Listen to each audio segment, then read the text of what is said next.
So many people are very rigid in their places. It's a great day that you are all here because you want to be here, not because you have to be here. And of course, anyway, being a English communication trainer, it's not new that speaking English language. But let me speak mother tongue because Manasku. My dear beautiful sisters, don't worry, Nikura. Very good morning to you, my dear handsome brothers. Yeah, all of you, including your parents, all of you raise your right hand. Raise your right hand. Very good, right hand. Some of you not raising your right hand. Yeah, all of you please. Even parents, sir, మీరు please. కనిపిస్తున్నారు నాకు. Hello మీరు కూడా madam. Yeah, raise your right hand. Madam మీరు కూడా raise your. That's what a trainer. Everyone says what to do, but I say how to do. Raise your hands once again, please. Yeah, slowly bring down your hand and say shabash, shabash. Because ప్రతి ఒక్కరిని వచ్చి నేను అలా appreciate చేయలేను కదా. వర్షం చినుకులు, don't worry, lunch time అయిపోయింది, నేను అంత టైం ఉంది. బికాజ్ మీ ఫేస్ కంటే నా ఫేస్ ఇంకా ఘోరంగా అయిపోయింది. మీరు నమ్ముతారో లేదు, ఫస్ట్ సార్లందరూ పేపర్ తీస్తారు, ప్రతి ఒక్కరిని చూస్తున్నాను నేను, పేపర్లు వచ్చాయి. ఈయన ఏకంగా ఒక బుక్ తీసుకొని వచ్చాడు. అది అమ్మో అనుకున్నాను, ఇది ఎప్పుడైపోవాలి బాబు. అంతలోపలే మా సుధాకర్ సార్ 3 పుస్తకాలు తీసుకొని వచ్చినాడు. ఎక్కడ రా బాబు, ఎక్కడ అయిపోవాలి ఇది అనుకున్నా. సార్ అందరూ వాళ్ళ టైమింగ్స్ వాళ్ళు తీసుకుంటున్నారు. మేడం అంతా చెదరలేదు. మీకందరికీ ఏమనిపించింది పుస్తకాలు? నాకు ఇంకా భయం వేసింది, ఎందుకంటే పుస్తకాలు అయిపోతాయని ఫీలింగ్ ఉంటుంది. పుస్తకమే లేదు, ఇంకెప్పుడైతే అంతే కదా. ఇక్కడ ఉండేది ఎంతైనా వస్తుంది. ఇప్పుడు నా దగ్గర కూడా ఏమీ లేదు, పేపర్ లేదు, పుస్తకం లేదు. మీ పరిస్థితి ఏంటో మీకే. అందరూ సుధాకర్ సార్ బయటికి పోవడానికి అవకాశం కూడా లేకుండా చేసింది.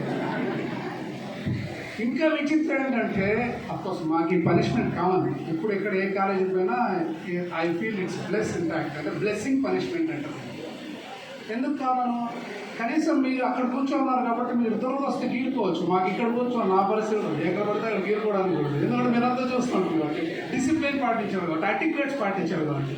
ఆవలింత వస్తే తలదించుకొని చేయడం పెట్టాలి, తుమ్ము వస్తే ఆపుకోవాలి. ఎందుకు? అటిక్వేట్స్ ఉంటారు. అక్కడ కూర్చుంటే కనీసం మీ ఇష్టం వచ్చే ప్రవర్తించవచ్చు, ఫోన్లు మాట్లాడుకోవచ్చు. మాకు ఆ ఛాన్స్ కూడా లేదు, ఎందుకంటే మీరు గమనిస్తూ ఉంటారు కాబట్టి. సో ఇవన్నీ తట్టుకొని నేనే ఇక్కడ ఉండడం చాలా కష్టం. కొంతమంది పేరెంట్స్ ఉంటారు పాపం. నిజానికి పేరెంట్స్ ఈ మధ్యకాలంలో పేరెంట్స్ వాళ్ళ పిల్లలకి రెంట్స్ పే చేస్తున్నారు అంతే. కాలేజీలో చేర్పించామా, వదిలేసామా. కానీ ఇక్కడికి వచ్చిన పేరెంట్స్ నిజంగా శభాష్, ఐ అప్రిషియేట్ దమ్ గ్రేట్. ఇంతసేపు వాళ్ళ పిల్లల్ని ఊరికే జాయిన్ చేసి వెళ్ళిపో. పిల్లలు ఏమైనా కాలేజీ జాయిన్ చేస్తే ఉండాల్సి వస్తే ఖచ్చితంగా ఉండాలి. Because spending money is of course anybody can do, but spending time with the children is the highest motivation thing from a parent. ఒక పేరెంట్ మీతో పాటు టైం స్పెండ్ చేయడానికి ఇన్ని అవర్స్ వాళ్ళకి అవసరం ఉన్నా లేకపోయినా. అయితే పేరెంట్స్ ఒక విషయాన్ని గుర్తుపెట్టుకోవాలి. మీరు 2-3 గంటలు ఇలా కూర్చోవడానికి ఇబ్బంది పడితే 8 గంటలు కాలేజీలో కూర్చొని ఎంత కష్టపడతారు మీ పిల్లలు అర్థం చేసుకుంటారు. ఇలా చదువుతారు ఇంక. సార్ నేను ఎక్కువ టైం తీసుకోనండి, బహుశా మధ్యాహ్నం నాకు సపరేట్ క్లాస్ ఉంది. ఉందా సార్ ఈరోజు ఏమైనా కూడా? ఓకే, సపరేట్ సెషన్ ఎటు ఒక 45 మినిట్స్ నేను మాట్లాడతాను. నేను ఎక్కువ టైం తీసుకోను, మీకు లంచ్ టైం కూడా అవుతుంది. కానీ 2 విషయాలు, ఎందుకంటే పేరెంట్స్ కూడా ఉన్నారు కాబట్టి. రీసెంట్గా కల్కి సినిమా వచ్చింది, ఎంతమంది చూసారు? కల్కి raise your hands please. Very good. అంటే ఎవరైనా పర్మిషన్ వల్ల రేజ్ చేయడానికి లేదు కదా? రైట్. ఎందుకంటే days have been changed like anything. మీరు మేడం 18 సంవత్సరాల క్రితం బీటెక్ చేశారు. సో అప్పటికి ఇప్పటికి జనరేషన్ గ్యాప్ చాలా ఉంటుందండి. ఆ జనరేషన్ గ్యాప్ ఏంటంటే, మా పాపని 2nd క్లాస్ 3rd క్లాస్లోనూ నా వైఫ్ ప్రతిసారి ఏమన్నదంటే, ఎప్పుడు చూసినా ఆ సునీల్ గారు ఫస్ట్ ర్యాంక్ వస్తుంది, నీకు ఎప్పుడు సెకండ్ వస్తుంది అని రోజు మార్క్ లిస్ట్ ప్రోగ్రెస్ కార్డు నేను ప్రతిసారి అడిగేది. మా వైఫ్ అడిగేది, నా కూతురు. ఇంకెప్పుడు ఫస్ట్ వస్తా, సునీల్ గారు ఎప్పుడు ఫస్ట్ వస్తున్నాడు, సునీల్ గారు ఎప్పుడు ఫస్ట్ వస్తున్నాడు అంటే వాడు క్లాస్మేట్ 2nd క్లాస్. ఓ రోజు ఈ అమ్మాయి ఏం చేసిందంటే, అసలు బాత్రూంలోకి వెళ్తే బయట గడిపెట్టి వచ్చేసింది. ఎందుకంటే వాడు లేకపోతే ఫస్ట్ నేనే కదా. ఎందుకు ప్రతిసారి సెకండ్ రావడానికి కారణం ఎవరు? వాళ్ళు లేకపోతే. అంటే జనరేషన్ ఎట్లా ఆలోచిస్తున్నారో చెప్తున్నాను. దట్స్ వాట్ మేడం కూడా అదే చెప్పారు. బ్యాడ్ హ్యాబిట్స్ జోలికి పోకపోవడము అంటే ఏంటో చాలా simple example. But generation gap ఏమైపోయిందంటే, ఒకప్పుడు మాకు టైం దొరక చెప్పేవాళ్ళం. సార్ చెప్పిన నా పర్సనల్ లైబ్రరీ మీరు నమ్ముతారు లేదు అంటే అదృష్టంగా ఫీల్ అవుతున్నా. అప్పట్లో సెల్ ఫోన్స్ లేవు, ఇప్పుడు అదృష్టంగా ఫీల్ అవుతున్నాను. వాడుకునే పద్ధతి నాకు తెలుసు కాబట్టి. కానీ ఇది చాలా దురదృష్టం చాలామంది. ఎందుకంటే రీల్స్, యూట్యూబ్స్ ఏమైతే చూస్తారో 90% యూజ్లెస్ కదా. మన టైం చాలా మరణించింది. మన టైమే మరణించేసింది. ఏ విధంగా మరణించేసింది? ఎందుకంటే మనం కావాలనుకున్న పద్ధతిలో మనం టైం వాడుకోలేకపోవడం బిగ్గెస్ట్ ఫెయిల్యూర్. నా పర్సనల్ లైబ్రరీ ఇంటర్మీడియట్ నుంచి బహుశా డిగ్రీ అయిపోయే లోపల ₹1,00,000 పుస్తకాలు కొనింటానండి. నేను I'm proud to say 1 lakh worth of books. మా ఇంటికి వస్తే మీరు చూస్తే ₹1,00,000 పుస్తకాలు అంటే మీరు అంత ఆశపడాలొద్దండి. నేను I was a part time photographer in those days.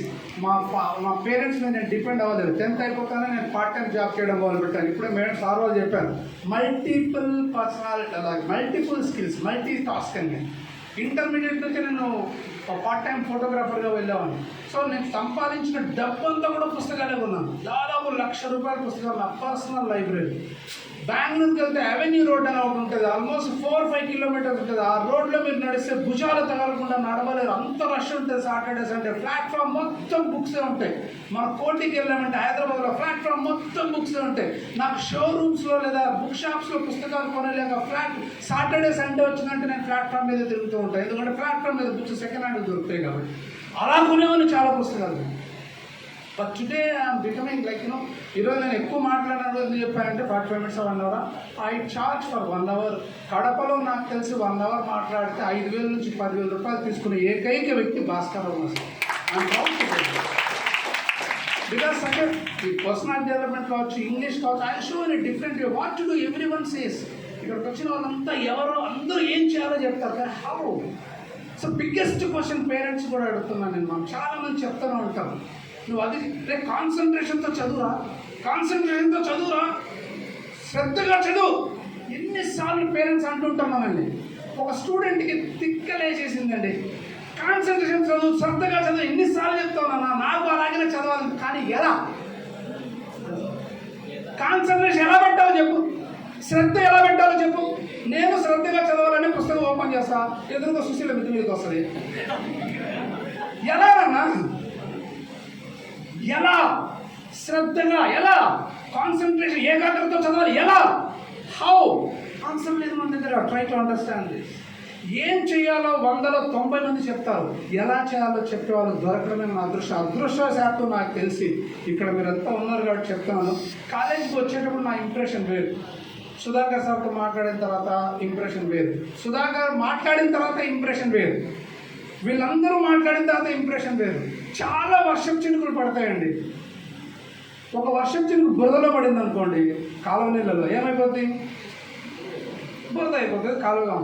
ఒక వర్షం చినుకు సలసల కాగే పెనం మీదనో రాయి మీదనో పడింది అనుకోండి, ఏమైపోతుంది? ఆవిరైపోతుంది. కానీ చాలా తక్కువ వర్షపు చినుకులు మాత్రమే నేరుగా చొచ్చుకొని పోతూ ముత్యపు చిప్పలో పడి ముత్యంగా మారిపోతాయి. అది వర్షపు చినుకే. మీరంతా అలాంటి వర్షపు చినుకులు అవుతారని నేను కోరుకుంటున్నాను. ఎందుకంటే నాకు మెల్లగా అర్థమైపోయింది, ఇది మామూలు కాలేజ్ కాదు, ముత్యపు చిప్ప ఇది. ఇక్కడ పడడం చాలా అదృష్టం. అందుకే మిమ్మల్ని మీరు అప్రిషియేట్ చేసుకోమని చెప్పండి. ఇప్పుడు మళ్ళీ ఒకసారి చేసుకోండి. శాబాష్, రైట్, వెరీ గుడ్. సో నా సెషన్స్ మొత్తం even speaking language, communication skills, it's not just like that. మనిషి కల్కి సినిమా చూసారని ఎందుకు అడిగానంటే చాలా బ్యూటిఫుల్. అంటే నేను పిల్లలకి బాగా కనెక్ట్ అవ్వడం కోసం సినిమాలు ఎక్కువ చూస్తుంటారు కాబట్టి సినిమాల ఎగ్జాంపుల్స్ ఎక్కువ తీసుకోవడం నాకు అలవాటు. చాలా ఒక కురుక్షేత్రం సన్నివేశం ఉంటుంది. అశ్వత్థామని కర్ణుడు వచ్చి కాపాడుతాడు. ఆ కాపాడడంలో తన అస్త్రాన్ని బలంగా సంధిస్తాడు అర్జునుడి మీద. అర్జునుడి రథము 2 అడుగులు వెనక్కి వెళ్ళిపోతుంది. అప్పుడు అర్జునుడు తన అస్త్రంతో మళ్ళీ కర్ణుడి రథం మీద కొడితే